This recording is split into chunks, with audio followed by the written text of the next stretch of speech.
இந்த ரெண்டும் சேர்ந்து ஒரு வெரைட்டி தான். ஒரு வெரைட்டி. இதுல ஒரு 40 குத்து, இதுல ஒரு 40 குத்து. ஓகே. ரெண்டாவது வலது கை இப்படி மேல வச்சுக்கிட்டு. ஓகே. இது ஒரு 40 பாட். ஆமா 40 வெரைட்டி ரெண்டு. மூணாவது, அதாவது இது முதல்ல பண்ண வெரைட்டி எதுக்குன்னா ஹார்ட் வந்து நல்லா பம்பிங் ஆகும், நல்லா ஒர்க் ஆகும். ஓகே. ரெண்டாவது வந்து முதுகு வலி இருக்கவே இருக்காது. ஏற்கனவே வலி இருந்தாலும் போயிடும், இனிமேல வர வேண்டிய வலியும் வராம போயிடும். சரி. ரெண்டு. ஓகே. மூணாவது பாருங்க, விரலுக்குள்ள விரலை நுழைச்சிக்கிட்டு இப்படி தேய்க்கிறது. எண்டு மட்டும் தான் கை இதாகணும். ஆமா, டச் ஆகணும். ஆமா, இந்த இடத்துல வந்து அப்படியே சூடு ஏத்துறோம். சரி சரி சரி. சூடு ஏறிடும். ஒரு நிமிஷம் விடாம இப்படி நீங்க ரன் பண்ணீங்கன்னா 120 தடவை இப்படி ஆகும். சரி. 120 தடவை பண்ணி இப்பவே கை சூடு ஏறிடுச்சு பாருங்க. ஓகே. இந்த சூடு எதுக்குன்னா இடுப்புல இருந்து கீழே பாதம் வரைக்கும், பாதம் எரிச்சலா இருந்தா கூட சரியா போயிடும். பம்பிங் பிளட் சர்க்குலேஷன் வந்து பிரமாதமா இருக்கும். ஓகே. 3 4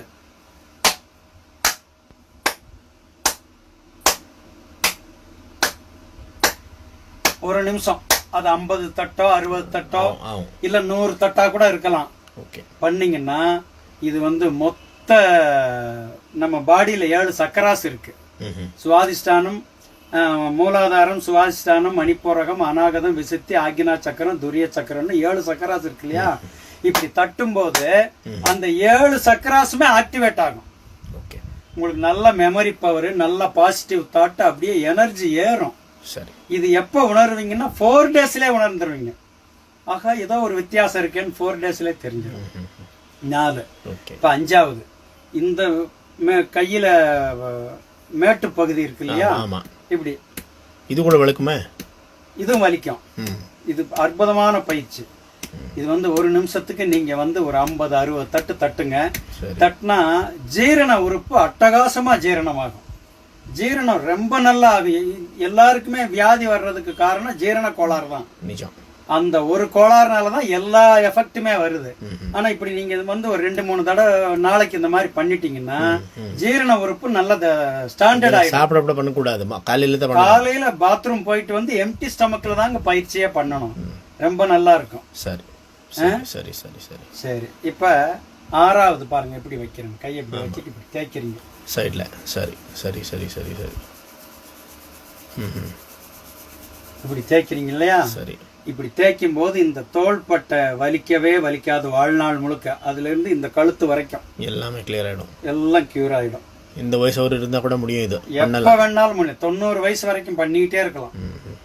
அப்புறம் 7வது லாஸ்ட் பயிற்சி, கையை இப்படி நம்ம வச்சுக்கிறோம். இப்ப நம்ம கோயில்ல மணி ஆட்டுறோம் இல்லையா?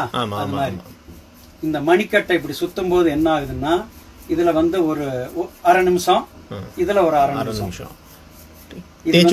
கொஞ்சம் அப்படியே மெலிசா இல்ல, இது வந்து நல்லா கையை இறுக்கி பிடிச்சிக்கிட்டு திருப்புறது. சரி, மொத்த கையை பிடிச்சிக்கணும். சரி சரி. இப்படி பிடிச்சிட்டு திருப்புறது. சரி. இதுல என்ன எஃபெக்ட் கிடைக்குதுன்னா, குழந்தை பாக்கியம் இல்லாம இருந்தா கூட குழந்தை உற்பத்தி ஆகும்.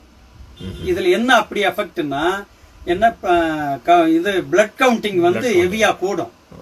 பிளட் கவுண்டிங் அட்டகாசமா இன்க்ரீஸ் ஆகும். அதுக்காக ரைட். இதை தொடர்ந்து தினம் காலையில பண்ணுங்க. ஒரு வித்தியாசமான உணர்வு நமக்கு வரும். வாழ்க வளமுடன்.